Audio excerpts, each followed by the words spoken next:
S'il y a bien quelque chose qui est difficile à concevoir, à comprendre, c'est bien les troubles psychologiques. Comment peut-on savoir ce qu'est une hallucination visuelle ou auditive quand nous ne l'avons jamais vécue? Par ailleurs, comment faire la perception d'une hallucination et de quelque chose qui est pourtant bien réel? Et si nous pouvions le percevoir, le ressentir, le vivre l'espace d'un instant sans que cela nous affecte? Eh bien c'est possible grâce aux développeurs de Ninja Theory. Aujourd'hui nous allons découvrir le jeu vidéo Hellblade: Senua's Sacrifice. En êtes-vous réellement prêts?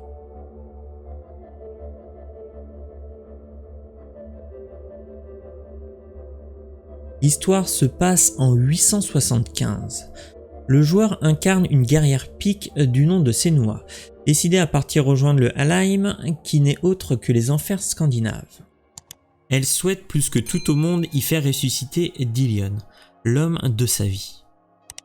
Et pour ça, elle doit y ramener une partie de lui, en l'occurrence sa tête, décapitée, qu'elle portera à sa ceinture pendant tout son périple. Déjà une première question que le joueur, sans doute cartésien, se pose. Comment faire ressusciter une personne qui n'a plus de corps? Au bout du compte, la réponse peut être assez simple. Dans une œuvre de fiction, un personnage peut très bien être ramené à la vie si l'auteur le désire. Mais si on souhaite faire une histoire plus réaliste, alors sans doute la folie du personnage sera la réponse la plus appropriée.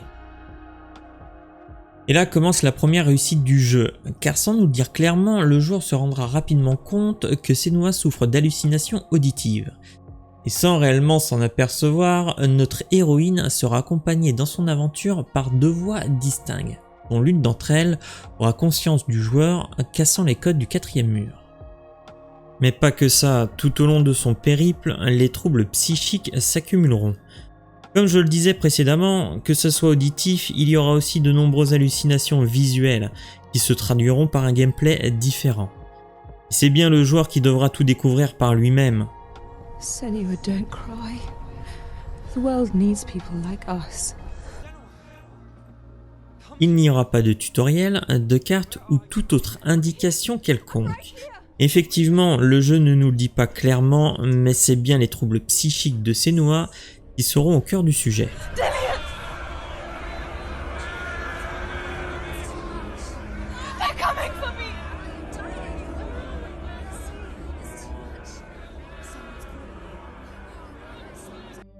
Par ailleurs, qu'est-ce que l'on s'y connaissait en troubles psychiques en 875? Absolument rien. À travers l'histoire, les maladies mentales n'étaient tout simplement pas considérées, et les personnes qui en souffrent étaient tout simplement appelées fous.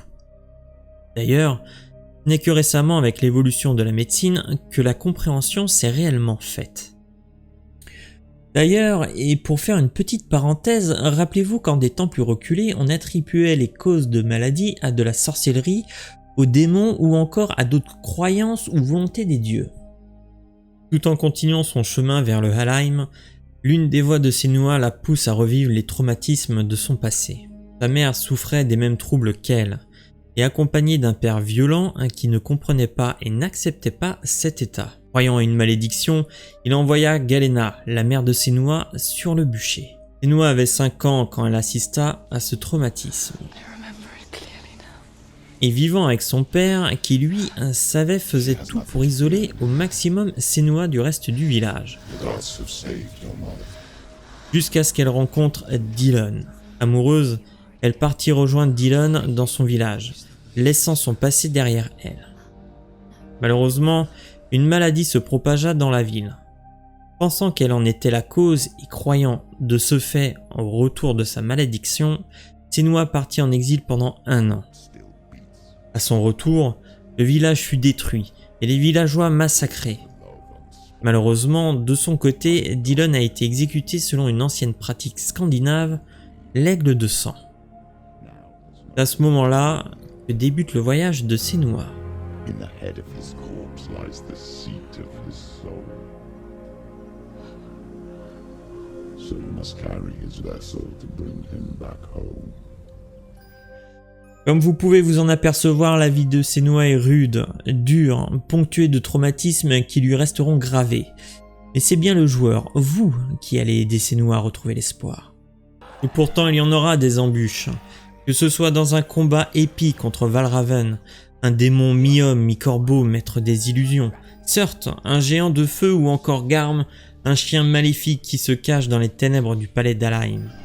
Jamais Senua abdiquera et se relèvera toujours, gardant l'espoir infime de ne pas plonger complètement dans la folie pure, malgré les mains tendues des ténèbres qui hantent ses esprits. À travers un sujet aussi lourd, les développeurs de Ninja Theory voulaient immerger le joueur comme si lui-même était dans la tête de Senua. Et dès le début de l'aventure, pour plus d'immersion, les développeurs encouragent le joueur à utiliser un casque audio, et cela pour bien entendre les différents plans de son en 3 dimensions, comme si les différents éléments sonores de l'aventure étaient juste à côté de vous. Et pour pousser encore davantage l'immersion, et bien faire comprendre que c'est vous qui vivez cette histoire, un système de permadeath promet l'éradication de votre sauvegarde si vous, Senua, mourrez trop souvent. Cela provoque une mort définitive et la fin pure et simple de l'aventure. D'une narration riche, Hellblade Senua's Sacrifice est une balade magistrale dans nos pires cauchemars. Dans quelque chose que nous ne contrôlons pas, dans les tréfonds de l'anxiété, de l'angoisse, ponctués par des moments de grâce magistrale. Assurément, personne ressort de l'aventure de Hellblade indemne, et chaque joueur aura eu la sensation d'avoir vécu quelque chose de déstabilisant, de poignant et en même temps d'unique. You are a lie! She didn't defy the gods. She defied you. And so you killed her.